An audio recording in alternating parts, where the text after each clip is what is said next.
नमस्कार। मैं अजय किशोर झा आप सबों को हिंदू नव वर्ष विक्रम संवत 2080 की बहुत बहुत हार्दिक शुभकामनाएं देता हूं। जय श्री राम। इन दिनों टीवी चैनल्स पर राम और राम मंदिर पर अक्सर चर्चा होती रहती है। पार्टी विशेष के प्रवक्ता और इस्लामी धर्मगुरु भी बढ़ चढ़कर इसमें हिस्सा लेते हैं। श्री राम को कोई युग पुरुष, तो कोई आदर्श पुरुष, तो कोई आदर्श राजा, आदर्श भाई, आदर्श पुत्र, आदर्श पति, आदर्श सखा आदि सर्वनाम वाचक शब्द लगाकर पुकारते रहते हैं। लेकिन श्री राम में जो असली रामत्व, असली व्यापकता, असली भीतरी गुण है, उस ओर किसी का ध्यान नहीं जाता है। उनमें जो सनातनता है, उस ओर किसी की पहुंच नहीं है। श्री राम के रामत्व के अंदर कौन सा तत्व है, उसी तरफ आपका ध्यान मैं आज आकर्षित करने के लिए आया हूँ। भगवान श्री राम के अवतार के बारे में रामचरितमानस या गीता इत्यादि धर्म ग्रंथों में कहा गया है, जब जब बढ़े धर्म की हानि, बाढ़े असुर अधम अभिमानी, तब तब हरिधरि विविध शरीरा, हरहि कृपा निधि सज्जन पीरा।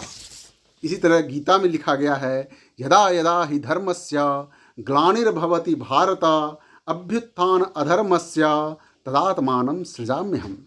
अर्थात जब जब धर्म या सद्गुण का ह्रास होता है और दुर्गुण का समाज में उफान आ जाता है, तब पीड़ितों को त्राण देने के लिए ईश्वर का अवतार होता है। श्री राम का रामत्व या व्यापकता का वर्णन शास्त्रों में एक जगह इस प्रकार किया गया है। शास्त्रों में आदि कवि श्री वाल्मीकि जी को रामायण का पहला रचयिता माना गया है। निर्गुण और निराकार रूप में श्री राम हर जगह रमते हैं। सर्वत्र रम्यते इति रामः। श्री वाल्मीकि जी ने जब रामायण की रचना की तो उनमें 100 करोड़ श्लोक के द्वारा इसकी रचना की गई रामायण की। और जब उन्होंने इनकी रचना की तो उन्होंने सबसे पहले वो किताब लेकर के भगवान शंकर के पास गए, जो कि सदैव राम का नाम जप करते रहते हैं, और उनके आगे ये किताब रख दिया। भगवान शंकर ने उस 100 करोड़ वाले श्लोक को 3 बराबर भागों में 33 करोड़ के रूप में बांट दिया, तीनों लोकों में बांट दिया। 33 करोड़ करके ये 99 करोड़ हो गया।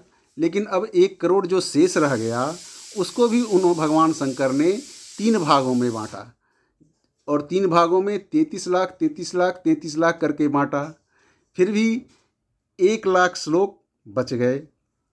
उस बचे हुए 1 लाख श्लोक में उनको भी 3 बराबर भागों में 33,000 गुना 3 करके बांटा, तीनों लोकों में बांट दिया।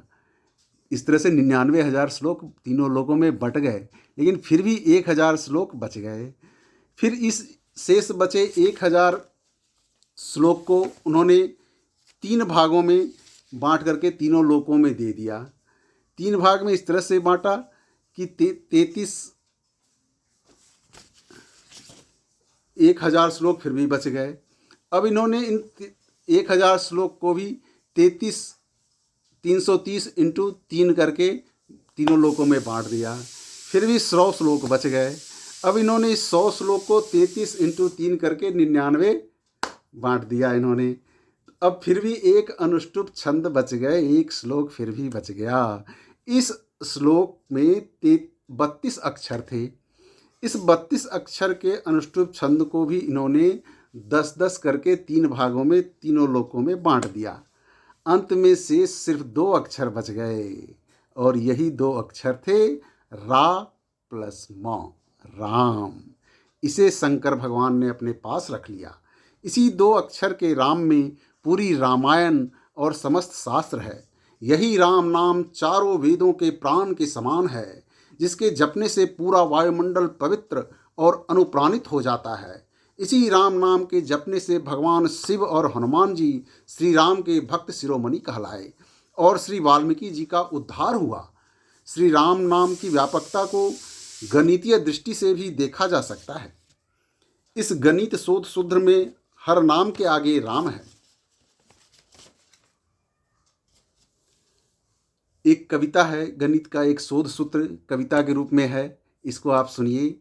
नाम के अक्षर चौगुन कीजय, नाम के अक्षर चौगुन कीजय, 5 मिलाए के दोगुन कीजय, 8 से भाग दियो रघुनाम, से शेष बचे मनता ही दीजय।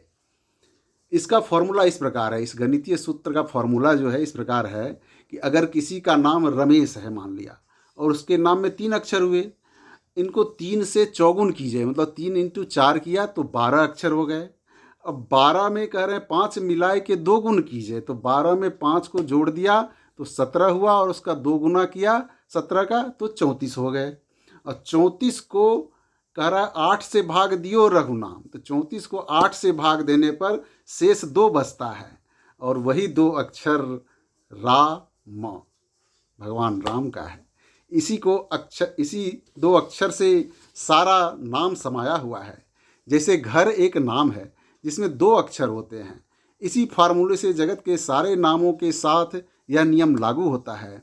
इस तरह गणितीय आधार पर भी श्री राम शब्द की व्यापकता सिद्ध की गई है। यह है श्री राम का रामत्व। जय श्री राम।